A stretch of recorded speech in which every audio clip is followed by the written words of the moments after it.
Hello दोस्तों, कैसे हो।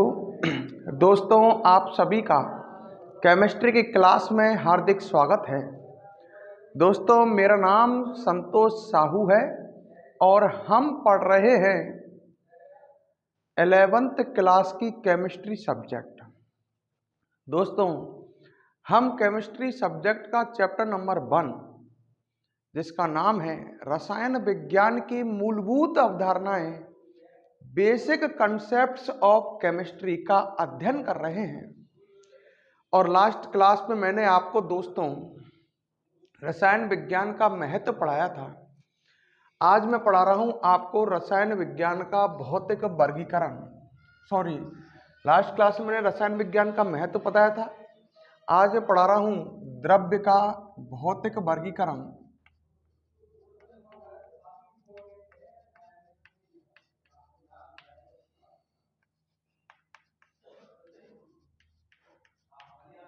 हम पढ़ेंगे द्रव्य का भौतिक वर्गीकरण। मैंने आपसे कहा था द्रव्य क्या होता है। मैंने कहा था द्रव्य वे वस्तुएं हैं हमारे आसपास की। द्रव्य या पदार्थ एक ही चीज है। मैंने कहा था द्रव्य या पदार्थ क्या है, हमारे आसपास उपस्थित वे वस्तुएं जिनका द्रव्यमान होता है और जो स्थान घेरती हैं। हमारे आसपास की कोई भी वस्तु जिसका द्रव्यमान हो तथा स्थान घेरती हो द्रव्य या पदार्थ कहलाती है। द्रव्य का हम भौतिक वर्गीकरण का पढ़ रहे हैं और आप पढ़ोगे इसके बाद द्रव्य का रासायनिक वर्गीकरण। द्रव्य का भौतिक वर्गीकरण देखो इधर, मैंने कहा था कि द्रव्य जो है वो 3 प्रकार के हैं,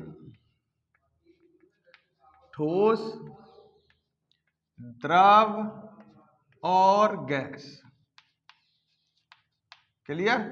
तो द्रव्य 3 प्रकार के हैं। एक तो होते हैं ठोस, द्रव्य मतलब पदार्थ 3 प्रकार के हैं। एक तो होते हैं ठोस, एक होते हैं द्रव और एक होते हैं गैस। ठीक है। जिसने ये नोट नहीं किया है ऐसे के ऐसे ही हेडिंग डाल लो एक बार, द्रव्य का भौतिक वर्गीकरण, और द्रव्य को 3 भागों में बांट दो, ठोस, द्रव और गैस। फटाफट फिर हम आगे बढ़ेंगे।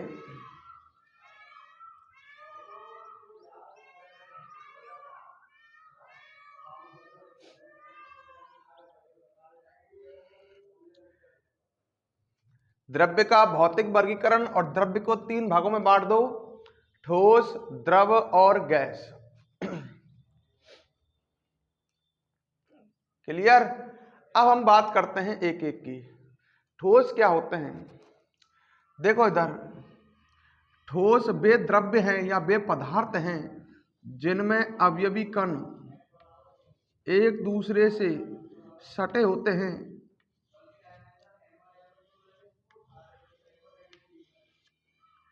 ये ठोस है।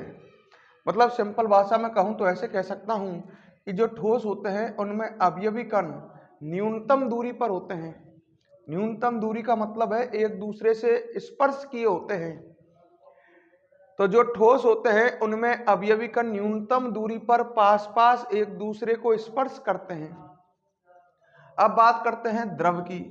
द्रव में अवयवी कण जो होते हैं वो ठोसों की तुलना में दूर दूर होते हैं। सही है। और सबसे अधिक दूर दूर अवयवी कण किसमें होते हैं, गैस में। ये बात आप जानते हो। अच्छा, ठोस में अवयवी कण, अवयवी कण का मतलब समझ गए। जैसे कोई ठोस बना है अणु से या परमाणु से, तो अणु या परमाणु है उसके अवयवी कण। मान लो ये ठोस अणुओं से बना है तो इसके अवयवी कण कौन है, अणु। परमाणुओं से बना है तो इसके अवयवी कण कौन है, परमाणु। तो जो ठोस पदार्थ होते हैं, ठोस होते हैं, उनमें अवयवी कण न्यूनतम दूरी पर होते हैं। द्रव में अवयवी कण ठोस की तुलना में दूर दूर, गैस में अवयवी कण द्रव की तुलना में भी दूर दूर। मतलब सबसे अधिक दूर दूर अवयवी कण किस पदार्थ में होते हैं, गैस पदार्थ में। क्लियर। अच्छा, इसमें जो अवयवी कण हैं वो गतिशील नहीं होते, ये आप जानते हो। इसमें अवयवी कण कैसे होते हैं, गतिशील। मतलब ये गति करते हैं, एक स्थान से दूसरे स्थान पर गमन करते हैं। हमको पता है द्रव बहता है, पानी बहता है, क्यों बहता है? क्योंकि उसके अवयवी कण गति करते हैं। गैस भी बहती है, हवा चलती है, वायु बहती है, ऐसे पढ़ते हैं ना अपन। इसका मतलब जो गैस होता है, कोई पदार्थ गैस है तो उसके अवयवी कण भी कैसे होते हैं? गतिशील। तो जो ठोस पदार्थ है उसके अवयवी कण गतिशील नहीं होते हैं। ये सिंपल बातें हैं, आप इन्हें खूब ढंग से जानते हो, कोई कठिन बात नहीं है। आगे बात करता हूं, मैं आगे बढ़ाता हूं। बात करते हैं सबसे पहले आकार की और फिर आयतन की। अब बताओ मुझे, ठोस का आकार निश्चित होता है या नहीं होता? मेरे पास ये चौक है, ये ठोस पदार्थ है एक, इसका आकार निश्चित है। इसको आप जग में डाल के देख लो, ऐसा कि ऐसा ही इसका आकार रहेगा। इसको आप बाल्टी में डाल दो, जब भी इसका आकार ऐसा ही रहेगा। इसको गिलास में डाल दो, तब भी इसका आकार रहेगा, ऐसा ही रहेगा। मेरा कहना का मतलब है इसका आकार चेंज नहीं होता, तो इसका आकार, ठोस का आकार कैसा होता है? निश्चित। अब आकार की बात तो हो गई है ना। अब द्रव का आकार बताओ। द्रव जैसे पानी द्रव होता है। अब द्रव की बात करें तो द्रव का आकार निश्चित होता है क्या? द्रव को अपन जग में करेंगे तो जग जैसा आकार ग्रहण कर लेगा, बाल्टी में करेंगे तो बाल्टी जैसा आकार ग्रहण कर लेगा। इसका मतलब यह हुआ कि जो द्रव होता है उसका आकार निश्चित है इसका, तो इसका द्रव का आकार निश्चित नहीं होता। आकार की बात कर रहा हूं मैं। ऐसी गैस की बात सुनो, गैस का आकार भी निश्चित नहीं होता। गैस को छोटे बर्तन में करें तो उस पूरे बर्तन में फैल करके वैसा ही आकार ग्रहण कर लेगी। किसी बड़े बर्तन में गैस को करें तो उस बड़े बर्तन में फैल करके उस गैस बड़े बर्तन जैसा आकार ग्रहण कर लेगी। सही है। तो इसका आकार भी निश्चित नहीं होता, ये आप जानते हो। तो केवल आकार निश्चित होता है ठोस का। ठोस पदार्थ को आप किसी भी बर्तन में डालें, बाल्टी में, जग में, उसका आकार वैसा ही रहेगा। द्रव पदार्थ को आपने जिस बर्तन में आप डालोगे उस जैसा ही आकार ये ग्रहण कर लेगा, तो इसका आकार निश्चित नहीं होता। ऐसी गैस पदार्थ को भी आप जिस बर्तन में भरोगे उस बर्तन जैसा आकार ग्रहण कर लेगा, तो इसका आकार भी निश्चित नहीं होता। अब बात करते हैं आयतन की। ठोसों का आयतन जो होता है वो निश्चित होता है। जैसे ये ठोस है, इसका आयतन निकाले अपन, चौक है ये, इसका आयतन निकाले, ढंग से देख लो इधर, इसका आयतन निकाला है तो ये एक बेलनाकार है। बेलनाकार ही तो वस्तु है, ये बेलनाकार पदार्थ है। इसका आयतन निकालने के लिए आपने पढ़ा होगा पाई आर स्क्वायर एच। आर का मान है, यहाँ त्रिज्या ले लेंगे, एच है इसकी लंबाई, और पाई का मान रख देंगे 22/7। आर ले लेंगे इसमें त्रिज्या, एच इसकी लंबाई ले लेंगे, तो एक निश्चित आयतन आएगा इसका। तो ठोस का आयतन क्या होता है? निश्चित। फॉर्मूलों से ज्ञात करते हैं, देख लो ठोस का आयतन। द्रव का आयतन, द्रव का आयतन भी निश्चित होगा। जैसे 1 लीटर पानी है आपके पास, वो 1 लीटर ही रहेगा, चाहे उसको आप बाल्टी में कर दो चाहे जग में कर दो। 1 लीटर पानी 1 लीटर ही रहेगा। ऐसे थोड़ी है कि जग में तो 1 लीटर है और पानी को बाल्टी में किया और 2 लीटर हो जाएगा, नहीं। तो इसका आयतन भी निश्चित होता है। द्रव के आयतन को लीटर में, ml में नापते हैं और वो निश्चित ही होगा, पर गैस का आयतन निश्चित नहीं होगा। गैस का आयतन निश्चित नहीं होगा। गैस को छोटे बर्तन में करेंगे तो इस छोटे बर्तन का आयतन गैस का आयतन होगा। मान लो ये 2 लीटर का बर्तन है और ये 5 लीटर का बर्तन है। गैस को इस बर्तन में भरा तो इसका आयतन, गैस का आयतन 2 लीटर हो जाएगा इस समय। और गैस को बड़े बर्तन में कर रहा हूं जो 5 लीटर का है, तो गैस का आयतन 5 लीटर हो जाएगा। तो आयतन निश्चित कहां रहा गैस का? भाई गैस के कण पूरे बर्तन में फैल जाते हैं, तो गैस का आयतन होता है पात्र का आयतन। ध्यान करो, मैंने कहा एक गैस है जिसको 5 लीटर के बर्तन में भरा गया है, तो बताओ गैस का आयतन कितना है? गैस का आयतन भी 5 लीटर है। अरे जिस पात्र में गैस भरी जाएगी उस पात्र का आयतन ही गैस का आयतन होगा। तो गैस का आयतन तो अलग अलग होता है। 2 लीटर के बर्तन में करा तो गैस का आयतन 2 लीटर, 5 लीटर के बर्तन में करा तो 5 लीटर। जबकि पानी को आप कितने भी 2 लीटर के बर्तन में कर लो, अगर पानी 2 लीटर है तो 2 ही लीटर रहेगा। पानी को भले बाल्टी में कर लो, बड़े बर्तन में अगर 2 लीटर है पानी तो 2 लीटर ही रहेगा। तो गैस का आयतन निश्चित नहीं होता। बोलो इसमें कोई समस्या है क्या? दोबारा देख लो, द्रव्य तीन तरह के हैं, ठोस, द्रव और गैस। ठोस में अवयवी कण न्यूनतम दूरी पर होते हैं। बोलो गलत है क्या? द्रव में अवयवी कण ठोसों की तुलना में दूर दूर होते हैं। गैस में अवयवी कण ठोस व द्रव दोनों की तुलना में अधिक दूर होते हैं।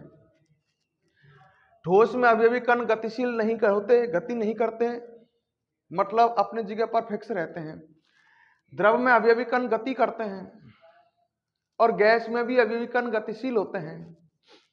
आकार की बात करें तो ठोस का आकार निश्चित, द्रव का आकार निश्चित नहीं होता। पानी को जैसे बर्तन में करोगे वैसा ही आकार ग्रहण कर लेगा, गैस को जैसे बर्तन में करोगे गैस वैसे ही आकार ग्रहण कर लेगी। तो दोनों के आयतन निश्चित नहीं है, गैस और द्रव के आयतन। ठोस का आयतन निश्चित है, द्रव का आयतन भी निश्चित है, 2 लीटर दूध 2 लीटर ही रहेगा।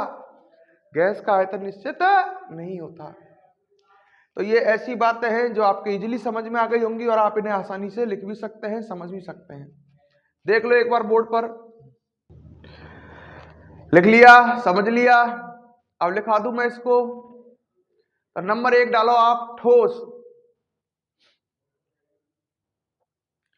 नंबर 1 ठोस, लिखो इसमें नंबर 1 ठोस डालो और लिखो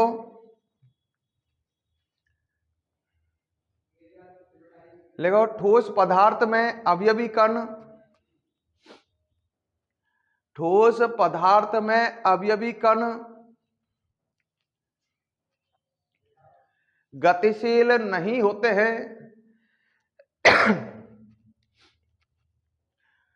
ठोस पदार्थ में अवयवी कण गतिशील नहीं होते हैं। सही है ना? अवयवी कण गतिशील नहीं होते हैं। आगे लिखो, ठोस पदार्थ में अवयवी कण, ठोस पदार्थ में अवयवी कण न्यूनतम दूरी पर होते हैं।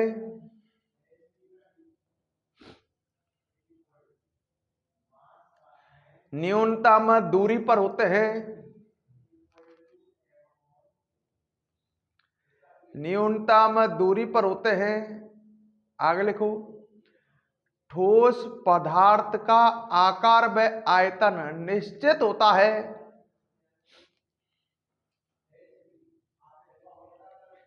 ठोस पदार्थ का आकार व आयतन निश्चित होता है।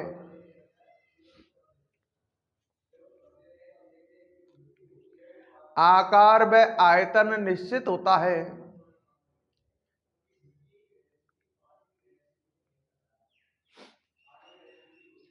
क्लियर? और नंबर 2 डालो। चलो इसको उदाहरण भी लिख लो, जैसे ठोस पदार्थ के उदाहरण लिख लो। लिखो जैसे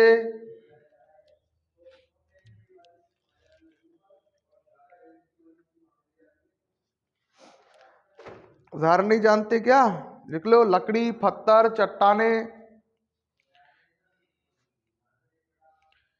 लकड़ी, पत्थर, चट्टाने, नमक। लकड़ी ये ठोस होते हैं ना, लकड़ी, पत्थर, चट्टाने। पत्थर लिख लो, केवल चट्टानों को रहने दो। लकड़ी, पत्थर, नमक, शर्करा। शर्करा जानते हो, चीनी, शर्करा।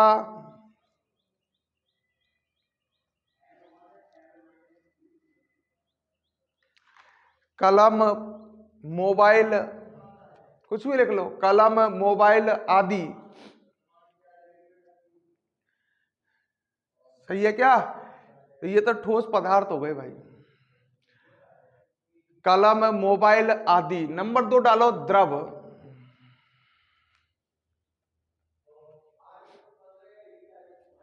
नंबर 2 डालो, द्रव। लिखो इसमें, द्रव पदार्थ में, द्रव पदार्थ में अवयवी कण, द्रव पदार्थ में अवयवी कण ठोस पदार्थ की तुलना में द्रव पदार्थ में अवयवी कण ठोस पदार्थ की तुलना में दूर दूर होते हैं। ठोस पदार्थ की तुलना में दूर दूर होते हैं। आगे लिखो, दूर दूर होते हैं। आगे लिखो, द्रव पदार्थ में उपस्थित अवयवी कण, द्रव पदार्थ में उपस्थित अवयवी कण गतिशील, अवयवी कण गतिशील होते हैं। गतिशील होते हैं। बोर्ड की तरफ देख लो, हर चीज लिख रही है। आगे लिखो, द्रव पदार्थ का आकार,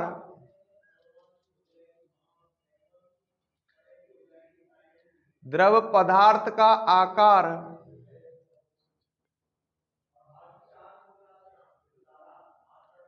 आकार अनिश्चित, आकार निश्चित थोड़ी होता है। आकार अनिश्चित व आयतन निश्चित होता है। आकार अनिश्चित व आयतन निश्चित होता है।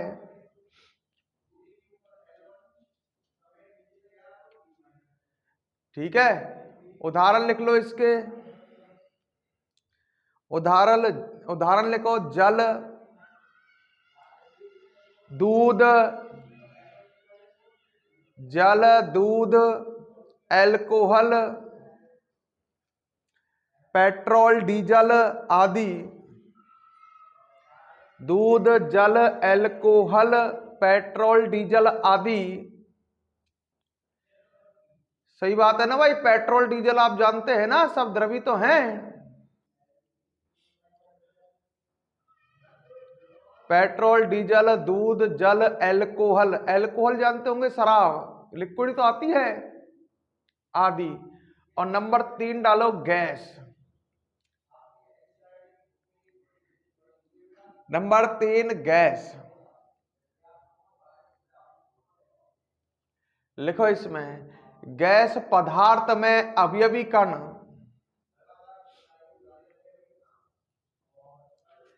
गैस पदार्थ में अवयवी कण ठोस व द्रव पदार्थ की तुलना में, ठोस व द्रव पदार्थ की तुलना में दूर दूर होते हैं। ठोस व द्रव पदार्थ की तुलना में दूर दूर होते हैं। मतलब सबसे अधिक दूर दूर अवयवी कण कौन से पदार्थ में है? गैस में।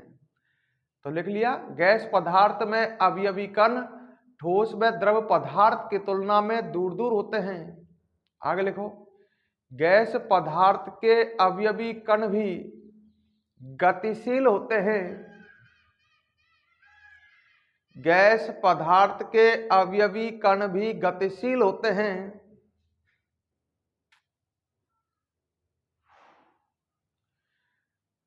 गतिशील होते हैं। आगे लिखो, गैस पदार्थ, गैस पदार्थ का आकार व आयतन निश्चित नहीं होता है। गैस पदार्थ का आकार व आयतन निश्चित नहीं होता है। लिख लिया। और उदाहरण लिख लो इसके। उदाहरण लिख लो, ऑक्सीजन गैस, ये सब गैस पदार्थ ही तो है। लिख लो, oxygen gas, comma nitrogen gas, nitrogen gas, comma carbon dioxide gas, carbon dioxide gas आदि।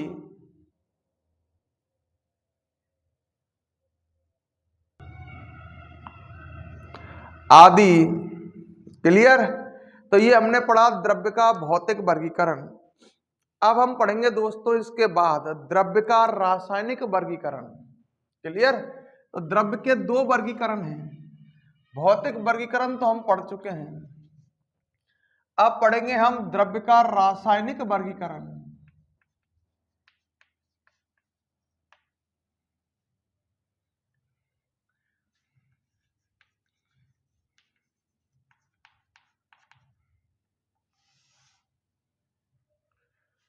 ठीक है, अब एक बात सुनो, द्रव्य का रासायनिक वर्गीकरण जो है,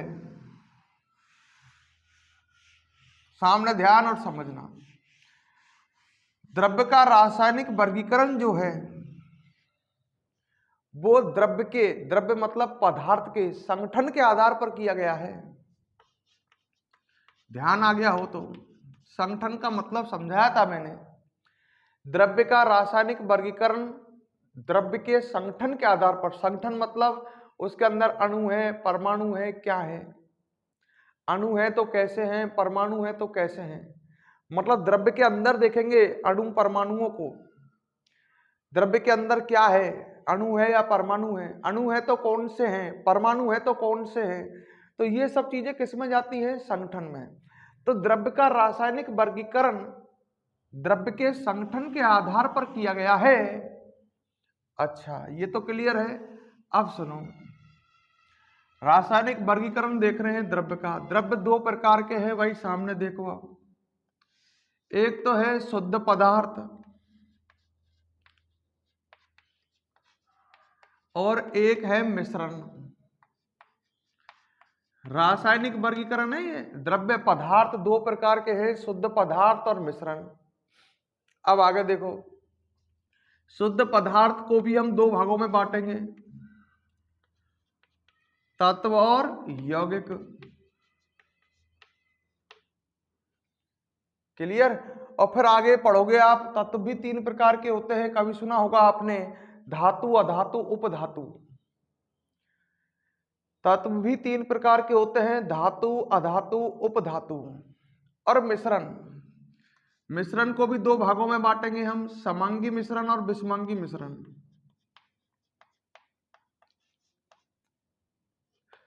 समांगी मिश्रण और एक हो जाएगा विषमांगी मिश्रण।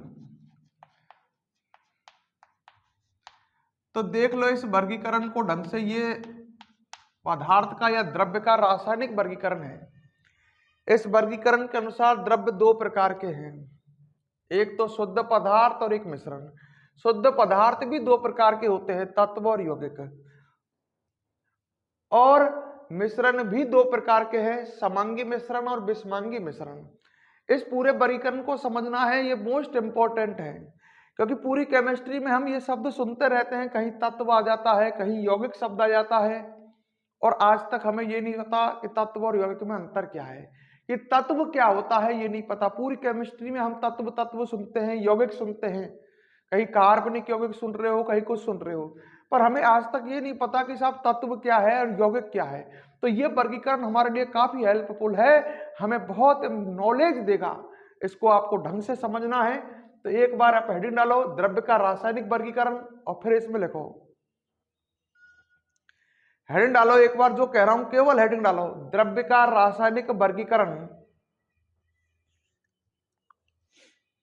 द्रव्य का रासायनिक वर्गीकरण डाल दी हेडिंग। अब इसमें लिखो, लिखो पहले द्रव्य का रासायनिक वर्गीकरण,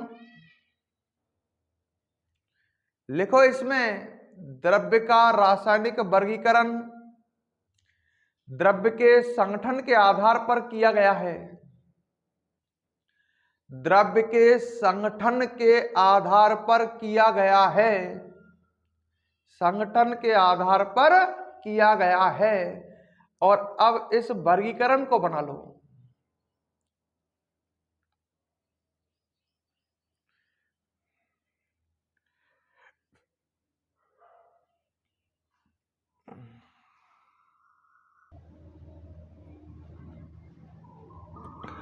हाँ, बनाओ इस वर्गीकरण को, फिर हम आगे बात करेंगे।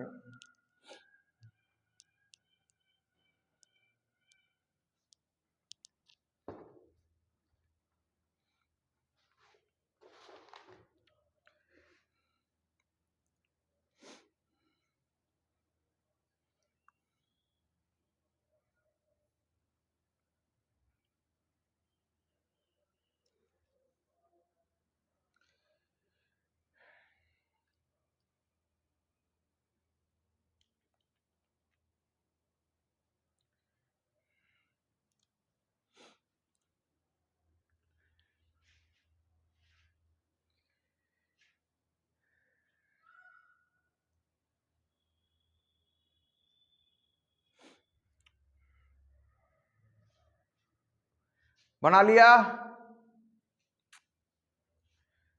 बना लिया। अब नीचे हेडिंग डालो, नंबर 1 शुद्ध पदार्थ। नंबर 1 शुद्ध पदार्थ। अब इसको समझो पहले भाई कि शुद्ध पदार्थ क्या है। शुद्ध पदार्थ का मतलब है जो एक जैसे, देख लो, एक जैसे अवयवी कणों से बना हो ऐसा द्रव्य, ऐसा द्रव्य जो एक जैसे अवयवी कणों से बना हो, जिसमें सभी अवयवी कण एक जैसे हों, वो कहलाएगा शुद्ध पदार्थ। अवयवी कण का मतलब अणु या परमाणु, सही है। जैसे मैंने आपके सामने लिखा, मान लो कॉपर धातु, बड़े ध्यान से देखो, ये है कॉपर धातु, तांबा धातु बोल देता हूं, और तांबा धातु एक जैसे अवयवी कण कॉपर परमाणुओं से बना है।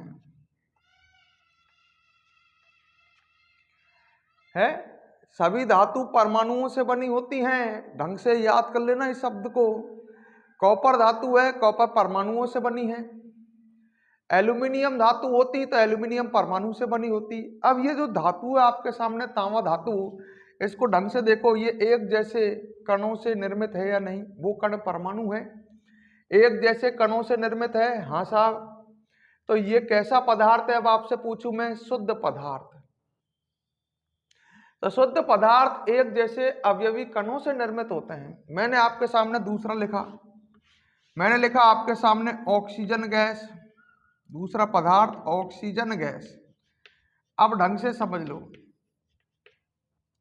अब देखो इसको, ऑक्सीजन गैस को, ऑक्सीजन गैस आप ढंग से देख लो, O2 अणुओं से बनी है।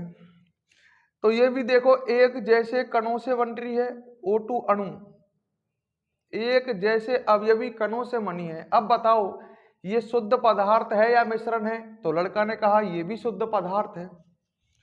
मैंने ढंग से देखो सामने, कंफ्यूज मत होना। तीसरा पदार्थ लिया मैंने आपके सामने, जल। जल H2O अणुओं से बना होता है, H2O अणुओं से बना है। अब मैं आपसे कहूं बताओ जल क्या है? लड़का ने कहा कि जल भी शुद्ध पदार्थ है, क्योंकि ये भी एक जैसे कण H2O अणु से बना है। देखो ये सभी पदार्थ जो है, ये तीनों पदार्थ एक जैसे कणों से बना है। तांबा धातु कॉपर परमाणुओं से बन रही है, ऑक्सीजन गैस O2 अणुओं से बन रही है, जल H2O अणुओं से बन रहा है। ये तीनों पदार्थ एक जैसे कणों से निर्मित हैं, तो ये कैसे पदार्थ है? शुद्ध।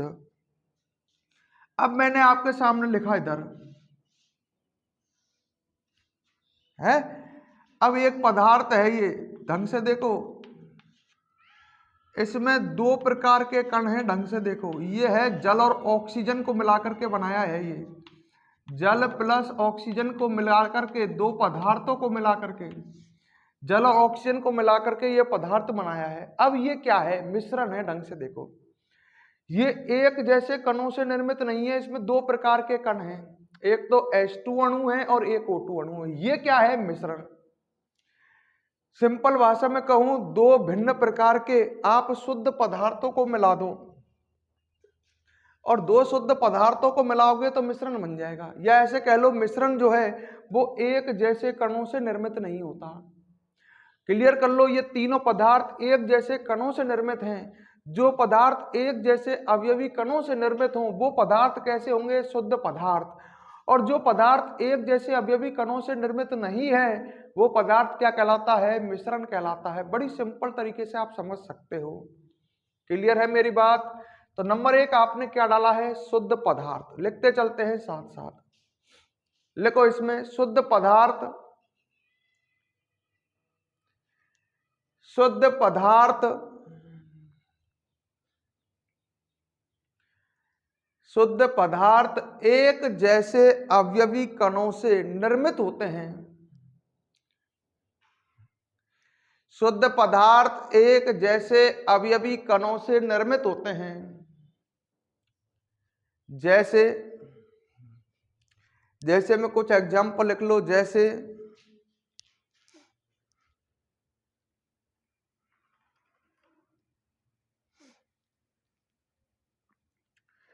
जैसे तांबा, ऑक्सीजन गैस, जल, तांबा, ऑक्सीजन गैस, जल, सोना। सोने के अंदर, सोना भी एक धातु है, उसके अंदर कौन से परमाणु होते? एयु परमाणु। तो सोना भी एक धातु है, एक जैसे कणों से निर्मित होती है, एयु परमाणुओं से। तो तांबा, ऑक्सीजन गैस, जल, सोना, चांदी, चांदी बनी होती है एजी परमाणुओं से आदि। ये सभी कैसे पदार्थ हैं? शुद्ध पदार्थ। क्लियर? अब पैराग्राफ चेंज करके लिखो। शुद्ध पदार्थ दो प्रकार के होते हैं। शुद्ध पदार्थ दो प्रकार के होते हैं। ए डालो तत्व, ए डालो तत्व। अब तत्व को समझो। शुद्ध पदार्थ आपको क्लियर हो चुका है, ऐसा पदार्थ जो एक जैसे अवयवी कणों से निर्मित हो। बोर्ड पर देख लो, तीन तीन लिख रहे हैं, तीनों देख लो एक जैसे कणों से निर्मित हैं। कण अणु हो सकते हैं परमाणु, इसमें परमाणु है, परमाणु इसमें अणु है और इसमें अणु है। अरे परमाणु मिलकर के अणु बनाते हैं, इसमें अणु है, इसमें भी अणु है। दो ऑक्सीजन परमाणु मिलकर के O2 अणु बना रहा है। अच्छा, तत्व समझो। देखो अब ढंग से सुनना, ये दोनों तत्व हैं और ये यौगिक है। बड़े ध्यान से समझना बात को, जब समझ में आएगी मेरी बात कि साहब कैसे तत्व और यौगिक दोनों हैं तो शुद्ध पदार्थ। देख लो ये तीनों शुद्ध पदार्थ हैं या नहीं है? तीनों एक जैसे कणों से, ये एक जैसे कणों से बन रहा है, ये भी एक जैसे कणों से और ये भी एक जैसे कणों से। अब ढंग से समझना, तत्व क्या है? वह शुद्ध पदार्थ जो परमाणुओं से, जो परमाणुओं से या ऐसे अणुओं से बना हो जिसमें समान परमाणु हो। जैसे ये O2 अणु के अंदर दो O परमाणु हैं। ढंग से सुन लो दोबारा से। तत्व क्या है? वह शुद्ध पदार्थ जो परमाणुओं से या ऐसे अणुओं से निर्मित हो, ऐसे अणुओं से निर्मित हो जिनमें समान परमाणु हो। ये अणुओं से निर्मित है और अणु भी ऐसे हैं इसमें जो समान परमाणुओं से बने हैं। अब इधर देख लो, ये पदार्थ है शुद्ध पदार्थ, अणुओं से बन रहा है, पर अणु ऐसे हैं जो अलग अलग तरह के परमाणुओं से बने हैं। यहाँ H2 अणु है जो हाइड्रोजन और ऑक्सीजन से बने हैं। अगर अणु ऐसा है जो एक जैसे परमाणुओं से बन रहा है जब तो तत्व है। अब दोबारा सुन लो, तत्व वे शुद्ध पदार्थ हैं, तत्व वे शुद्ध पदार्थ हैं जो परमाणुओं से या ऐसे अणुओं से निर्मित होते हैं जिनमें समान परमाणु हो। ऐसे अणुओं से निर्मित होते हैं जिनमें समान परमाणु हो। और यौगिक क्या होता है? यौगिक वे शुद्ध पदार्थ है जो ऐसे अणुओं से बने होते हैं जिनमें समान परमाणु नहीं हो। थोड़ा सा ही अंतर है, ढंग से पकड़ लो, बात को समझ में आ जाए तो। मैं एग्जाम्पल देता हूं, आपको ढंग से देखना और बताना। मैंने आपके सामने लिखी carbon dioxide gas. Carbon dioxide gas है वो CO2 अणुओं से बनी होती है। कार्बन डाइऑक्साइड गैस CO2 अणुओं से बनी होती है। अब मैं आपसे पहले तो ये पूछता हूं दोस्तों, ये शुद्ध पदार्थ है या मिश्रण? तो आपका आंसर जाएगा शुद्ध पदार्थ, क्योंकि यह पदार्थ एक जैसे अवयवी कणों से बन रहा है, CO2 से। अच्छा, अब अगली बात पूछी, ये तत्व है या यौगिक है? लड़के ने कहा कि देखो ये पदार्थ अणुओं से बन रहा है, अणु ही है ना, CO2 अणु, परमाणु मिलकर अणु बनाते हैं ना, अणु है। और ऐसे अणुओं से बन रहा है जिसमें परमाणु भिन्न है। CO2 अणु में कार्बन परमाणु भी हैं और ऑक्सीजन परमाणु भी हैं। तो ये पदार्थ ऐसे अणुओं से बन रहा है जिसमें परमाणु भिन्न है, तो ये कौन है? यौगिक है। ठीक है। अब मैंने आपके सामने लिखी आयरन धातु, ढंग से देखना। आयरन धातु जो है वो Fe परमाणुओं से निर्मित है। अब आपसे पूछूं, पहले तो ये शुद्ध पदार्थ है या मिश्रण? आपने कहा शुद्ध पदार्थ है, एक जैसे कणों से निर्मित है। अब वो कण परमाणु है ना, परमाणु हो कण तो कौन होगा? तत्व। तत्व है, इसका मतलब ये तत्व परमाणुओं से बना होगा या ऐसे अणुओं से बना होगा जिसमें समान परमाणु हो, तो ये तत्व है। तीसरा एग्जाम्पल दिया मैंने, ढंग से देखते चलो, है तीसरा एग्जाम्पल दिया मैंने सल्फर। क्या लिया? सल्फर। सल्फर बना होता है S8 अणुओं से। अब मैं आपसे पूछता हूं, बड़े ध्यान से सुनना, ये बताओ शुद्ध पदार्थ है या मिश्रण है? लड़के ने कहा शुद्ध पदार्थ है, बिल्कुल सही, एक जैसे अणुओं से बना है। फिर मैंने अगली बात पूछी, ये तत्व है या यौगिक है? शुद्ध पदार्थ तो है, तत्व या यौगिक? देखो ये अणुओं से बना है, पर अणु ऐसे हैं जो एक जैसे परमाणुओं से बने हैं। सल्फर परमाणुओं से बने हैं, एक जैसे परमाणुओं से ही तो बने हैं सभी। S8 मतलब 8 सल्फर। तो ये अणुओं से बना है, पर ऐसे अणुओं से बना है जिसमें एक जैसे परमाणु हैं, समान परमाणु हैं। तो ये कौन है? ये तत्व है। क्लियर? मैंने अगला एग्जाम्पल दिया, आपको पहचानो। मैंने आपको दिया फास्फोरस और कहा फास्फोरस को पहचानो। फास्फोरस जो होता है वो P4 अणुओं से निर्मित होता है। अब पहली बात तो आपसे ये पूछता हूं, ये शुद्ध पदार्थ है या मिश्रण है? तो आपका आंसर क्या जाएगा? भाई एक जैसे कणों से बन रहा है तो शुद्ध पदार्थ है। अब इसमें कण अणु है, ऐसे अणु हैं जो समान परमाणुओं से बने हैं, 4 फास्फोरस। ऐसे अणु हैं जो समान परमाणुओं से बने हैं, तो ये कौन है? अब तत्व है। बड़ी बात को पहचानो, तत्व जो होते हैं, मैं बार बार कह रहा हूं, वो या तो बने होते हैं परमाणुओं से या ऐसे अणुओं से, ऐसे अणुओं से जिनमें परमाणु समान हो।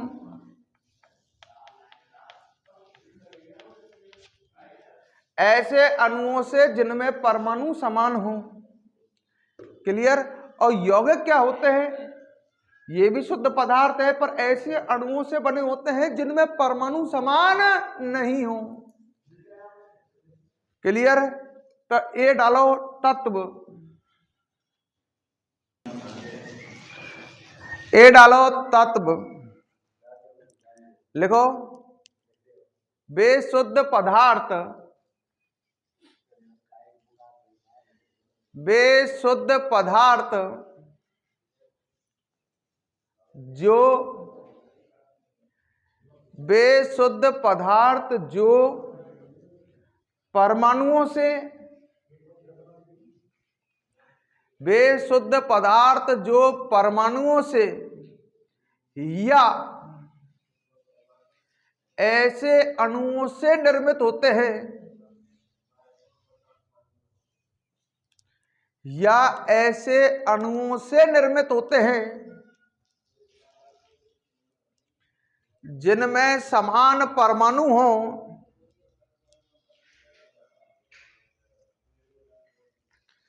ऐसे अणुओं से निर्मित होते हैं जिनमें समान परमाणु हो।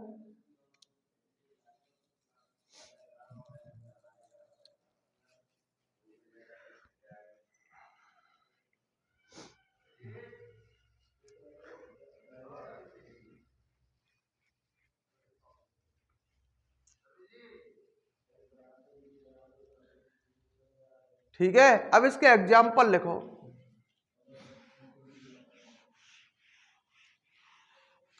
इसके एग्जाम्पल लिखो। हाइड्रोजन गैस, या हाइड्रोजन लिख लो केवल।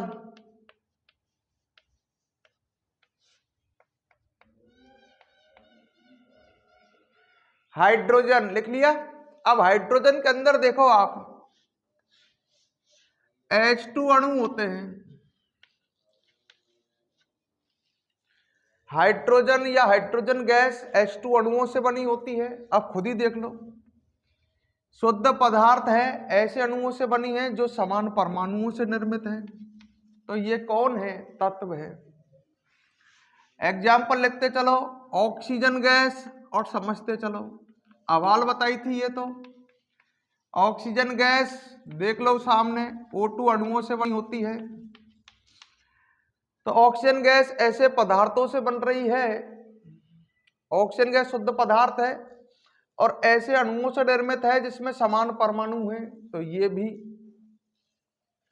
सही है। अच्छा, एल्यूमिनियम, एल्यूमिनियम एक धातु है और धातु का मतलब तो परमाणुओं से बनी होगी। एल्यूमिनियम परमाणुओं से और परमाणुओं से निर्मित है। तो ये कौन है? तत्व है। क्लियर? कोई भी धातु लिख सकते हैं अपन ऐसी, सोना, सोना धातु Au परमाणुओं से, चांदी, चांदी, गंधक, गंधक सल्फर को ही बोलते हैं, अभी थोड़ी देर पहले बताया था। गंधक जो होता है या सल्फर जो होता है वो एसिड अणुओं से बना होता है। फास्फोरस, फास्फोरस के बारे में बताया था। फास्फोरस कौन से अणुओं से बना होता है? P4 अणुओं से, ऐसे अणुओं से जिनमें समान परमाणु हैं। सही है। और बहुत सारे एग्जाम्पल हो सकते हैं इसके आदि। तो ये तो एग्जाम्पल लिख लो सभी तत्व में।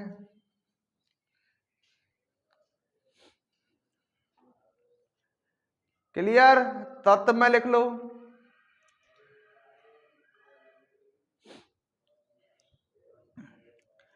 अब हम बात करते हैं यौगिक की। लिख लिए? अब यौगिक पर आ जाओ। आपको बताया था यौगिक क्या होते हैं? वे शुद्ध पदार्थ जो ऐसे अणुओं से निर्मित होते हैं जिनमें परमाणु समान नहीं हो।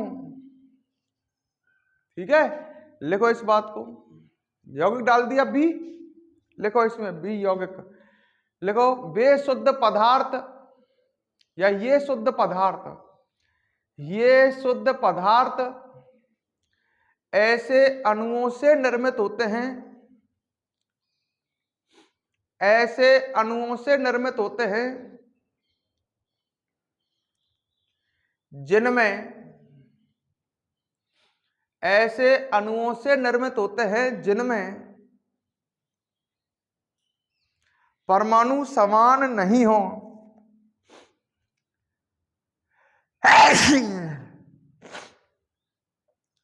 परमाणु समान नहीं हो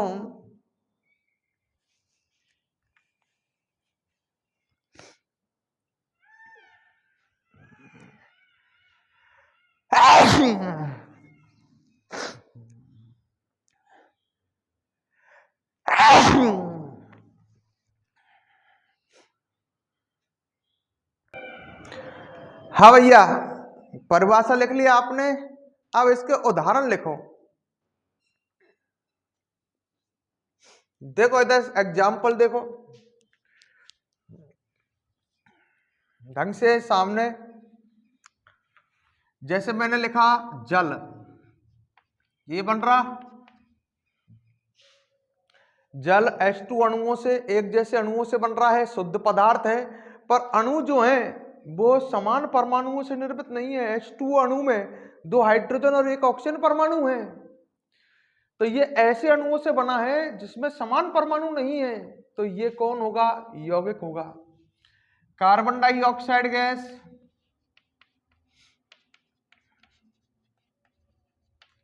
समझ गए मेरी बात है? कार्बन डाइऑक्साइड गैस में आपको पता है CO2 अणु होंगे, अर्थात अणु एक जैसे कणों से तो बन रहा है ये, पर कण ऐसे हैं जिनमें परमाणु समान नहीं है। तो ये यौगिक होगा। ग्लूकोज, देख लो इधर सामने, ग्लूकोज को देखो। ग्लूकोज लिया मैंने, ग्लूकोज के अंदर ढंग से देखो C6H12O6 ये अणु होते हैं, बहुत सारे होते हैं ऐसे ग्लूकोज के अंदर। ढंग से देख लेना, ये चीजें आपको नॉलेज में होनी चाहिए। ग्लूकोज के अंदर C6H12O6 अणु, मतलब एक जैसे कणों से तो बन रहा है, ये है तो शुद्ध पदार्थ, पर कण ऐसे हैं, अणु है ऐसे अणु जो समान परमाणु से नहीं बने, कार्बन हाइड्रोजन और ऑक्सीजन से बन रहा है ये।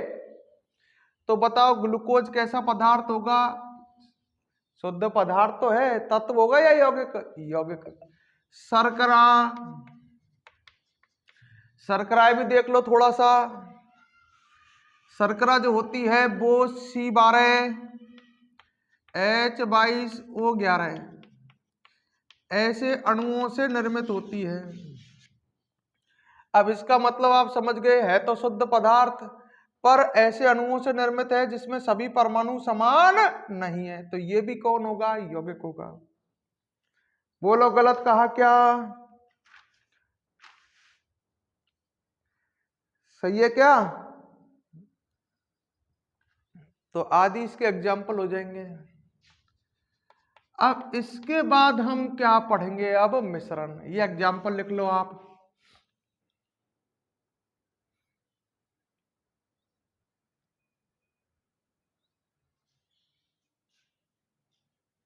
हाँ अच्छा, अब नंबर 2 डालो मिश्रण।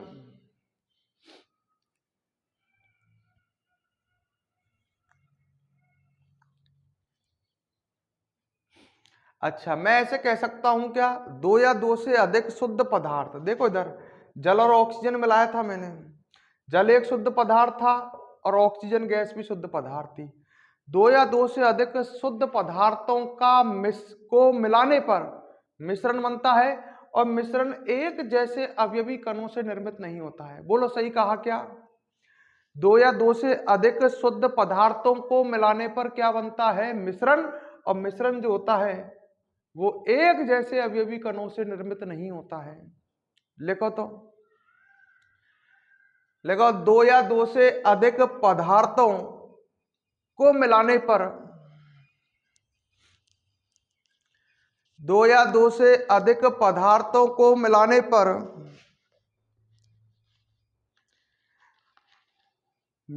पर मिश्रण का निर्माण होता है।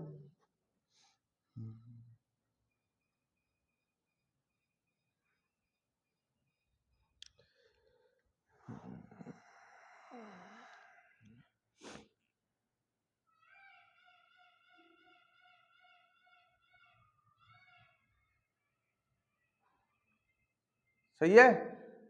2 या 2 से अधिक पदार्थों को मिलाने पर मिश्रण बनता है। आगे लिखो, मिश्रण में सभी अवयवी कण एक जैसे नहीं होते हैं।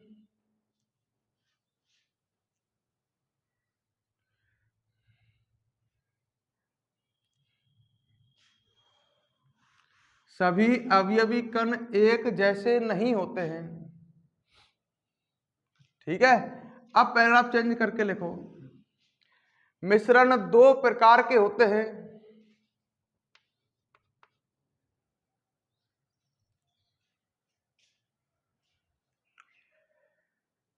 मिश्रण 2 प्रकार के होते हैं। ए डालो समांगी मिश्रण।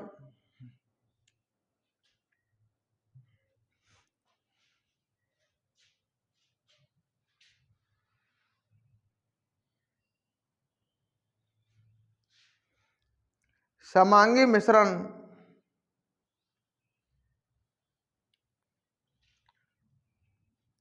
सही है। देखो इधर समझो, अब दोनों को एक संग समझ लो, समांगी और विषमांगी। मान लो ये आपके पास एक मिश्रण है, इसमें जल और शर्करा को मिलाकर के बनाया है। अब देख लो 2 शुद्ध पदार्थ मिलाए मैंने। एक शुद्ध पदार्थ जल, जल एक यौगिक है, शर्करा भी एक यौगिक है। 2 शुद्ध पदार्थ मिलाकर के ये बनाया, ये मिश्रण बन गया।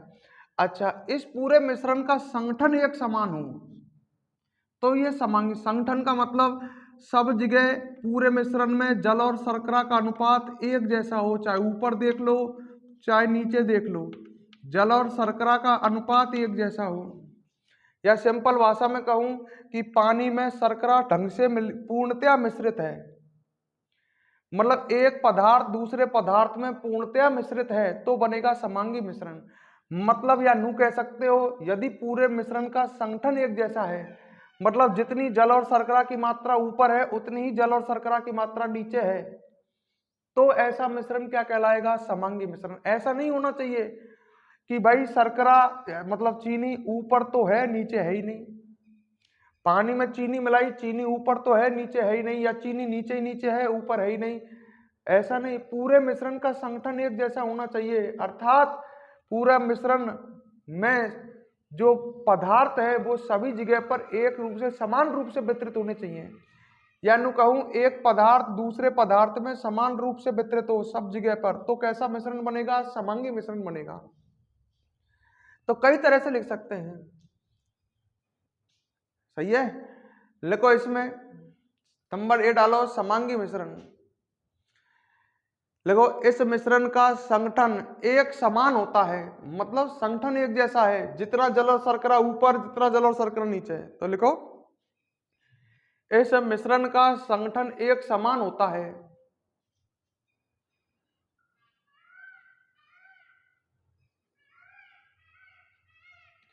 इस मिश्रण का संगठन एक समान होता है। आगे लिखो इस मिश्रण में शुद्ध पदार्थ एक दूसरे में, इस मिश्रण में शुद्ध पदार्थ एक दूसरे में पूर्णतया मिश्रित होते हैं,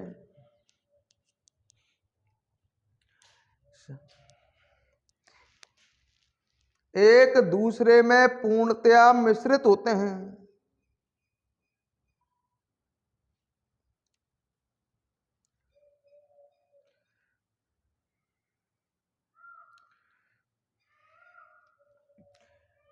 सही है, एक दूसरे में पूर्णतया क्या होते हैं? मिश्रित। इसका एग्जाम्पल बनाए तो जैसे जल व शर्करा का मिश्रण घोलना है ढंग से जब बनेगा, इसमें भी कंडीशन है। पानी में चीनी पटक दी आपने, कहा नहीं, समांगी मिश्रण नहीं है। जल में चीनी को ढंग से घोल दिया, मतलब शुद्ध पदार्थ एक दूसरे में पूर्णतया मिश्रित हो गए, तो कैसा मिश्रण बन जाएगा? समांगी मिश्रण। सही है, समांगी मिश्रण जब बनेगा जब पदार्थ आपस में एक दूसरे में पूर्णतया मिश्रित हो। तो इसके एग्जाम्पल लिख लो, जल व शर्करा का मिश्रण, पर कंडीशन है जल में शर्करा पूर्णतया मिश्रित होनी चाहिए, या बात है क्लियर कर लेना। एग्जाम्पल फिर भी लिख लो, जल व शर्करा का मिश्रण, कौमा जल व एल्कोहल का मिश्रण।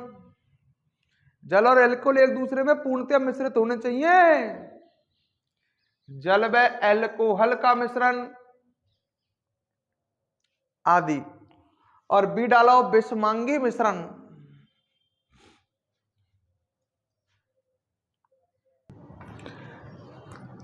बी डालो विषमांगी मिश्रण। इसको मतलब समझ जाओ, सुनो पहले। विषमांगी मिश्रण में क्या होगा? इस मिश्रण का संगठन एक जैसा नहीं होता, मतलब कहीं तो ऐसा हो सकता है शर्करा ज्यादा हो, कहीं ऐसा हो सकता है जल ज्यादा हो। जैसे जल और शर्करा को मिलाया आपने, और मान लो कहीं शर्करा ज्यादा है और कहीं जल ज्यादा है, तो पूरे मिश्रण का संगठन एक जैसा नहीं है। सही है, तो विषमांगी मिश्रण ऐसा मिश्रण होगा जिसका संगठन एक जैसा नहीं होता।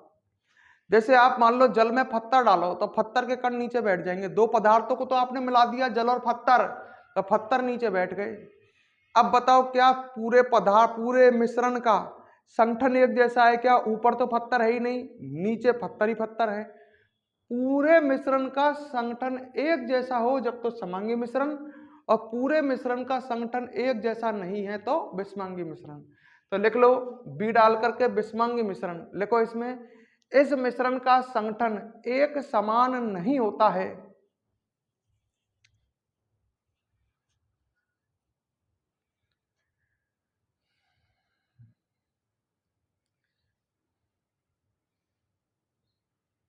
इस मिश्रण का संगठन एक समान नहीं होता है, अर्थात शुद्ध पदार्थ एक दूसरे में शुद्ध पदार्थ एक दूसरे में पूर्णतया मिश्रित नहीं होते हैं। शुद्ध पदार्थ एक दूसरे में पूर्णतया मिश्रित नहीं होते हैं। उदाहरण लिख लो, जल व कंकड़ का मिश्रण।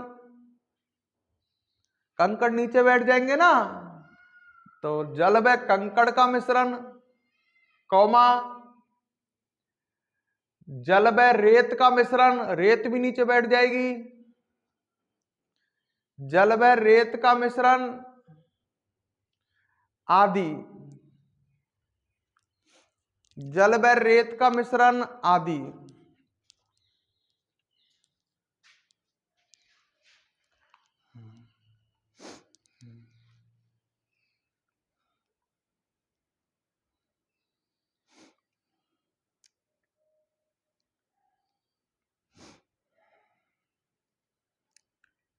ठीक है। अच्छा, तो ये आपको वर्गीकरण मैं सोचता हूं बड़ा इजी था, थोड़ा बढ़िया था, पर समझने लायक था, आनंद आया होगा। ठीक है, अब मैं इस पर आपको कल नेक्स्ट क्लास में कुछ क्वेश्चन कराऊंगा। ठीक है, क्वेश्चन आपको करने हैं, इसको ढंग से पढ़ करके आना, और नेक्स्ट क्लास में हम इस पर क्वेश्चन करेंगे और आगे पढ़ेंगे अपन। ठीक है, तो आज हमने क्या पढ़ा एक बार फिर सुन लो। पहले तो हमने द्रव्य का भौतिक वर्गीकरण किया, उसमें द्रव्य को 3 भागों में बांटा था, ठोस, द्रव, गैस। ठोस पदार्थ आपको ध्यान होगा, इसमें अवयवी कण न्यूनतम दूरी पर होते हैं, अवयवी कण गतिशील नहीं होते हैं, आकार व आयतन ठोस पदार्थ का निश्चित होता है। फिर दूसरा पढ़ाया था द्रव पदार्थ। द्रव पदार्थ में ध्यान करो, अवयवी कण जो होते हैं वो ठोस पदार्थों की तुलना में दूर दूर होते हैं। द्रव पदार्थ के अवयवी कण गतिशील होते हैं। द्रव्य पदार्थ का आकार निश्चित नहीं होता, आयतन निश्चित होता है। फिर बताया था गैस पदार्थ। गैस पदार्थ जो होते हैं इनमें अवयवी कण ठोस व द्रव पदार्थों की तुलना में दूर होते हैं। गैस पदार्थ जो होता है इसके अवयवी कण गतिशील होते हैं और इनके आकार व आयतन दोनों ही अनिश्चित होते हैं। फिर हमने द्रव्य का रासायनिक वर्गीकरण पढ़ा। मैंने द्रव्य को 2 भागों में बांटा, शुद्ध पदार्थ और मिश्रण। याद क्या रखें, शुद्ध पदार्थ एक जैसे कणों से बना होगा, मिश्रण एक जैसे कणों से निर्मित नहीं होता।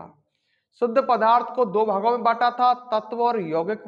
तत्व क्या होते हैं, तत्व या तो परमाणुओं से बने होंगे या ऐसे अणुओं से बने होंगे जिनमें परमाणु समान हो। यौगिक क्या होते हैं, यौगिक भी शुद्ध पदार्थ हैं, ऐसे अणुओं से बने होते हैं जिनमें परमाणु समान नहीं हो। मिश्रण आपको ध्यान होगा, 2 या 2 से अधिक शुद्ध पदार्थों को मिला दो, मिश्रण बन जाएगा। यदि पूरे मिश्रण का संगठन एक जैसा है, अर्थात शुद्ध पदार्थ एक दूसरे में पूर्णतया मिश्रित हैं, जब तो हो जाएगा समांगी मिश्रण। और यदि शुद्ध पदार्थ एक दूसरे में पूर्णतया मिश्रित नहीं है तो बन जाएगा विषमांगी मिश्रण। क्लियर? कोई समस्या है क्या? नहीं है? तो अब हम आपसे विदा लेते हैं और नेक्स्ट क्लास में आपसे इससे संबंधित क्वेश्चन करेंगे। क्वेश्चन में मैं आपको कुछ पदार्थ दूंगा, आपको छांटने होंगे, वो तत्व हैं, यौगिक हैं या क्या हैं। तो नेक्स्ट क्लास भी काफी इंपॉर्टेंट रहेगी। ओके, चलो भैया, इंतजार करें नेक्स्ट क्लास का।